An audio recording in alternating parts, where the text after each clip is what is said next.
I'm convinced that the only thing that kept me going was that I loved what I did. You've got to find what you love. That it motivated me. It motivated me so much that I was like, I'm gonna dedicate my life to this.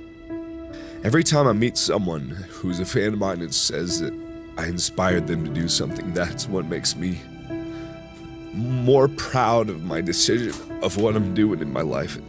The first step before anybody else in the world believes it is you have to believe it. There's no reason to have a plan B because it distracts from plan A. He who says he can and he who says he can't are both usually right. I used to feel very lonesome. I used to be all alone in a cabin in the woods and not know what I was doing with my life. And then you two came along and all you people started to filter in and made me feel like what I was doing actually meant something, that I was worth something. So thank you guys. Like success and everything, and I know it's just a video game to some people, but to me it's a lot more than that. Like my mom's upstairs, I mean she's making me food, but she's upstairs, she's sitting at home. You know, she's not working because of me fucking playing the video game, you know? Down! To get this out. But just thank you guys so much for 1 million subscribers. You guys have no idea how much you've changed my life.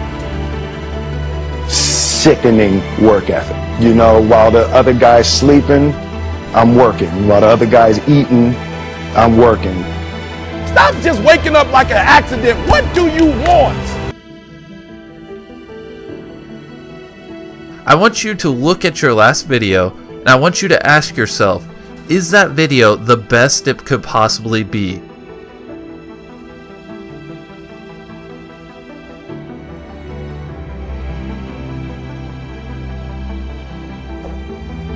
Like, you just decide what it's going to be, who you're going to be, how you're going to do it. Just decide.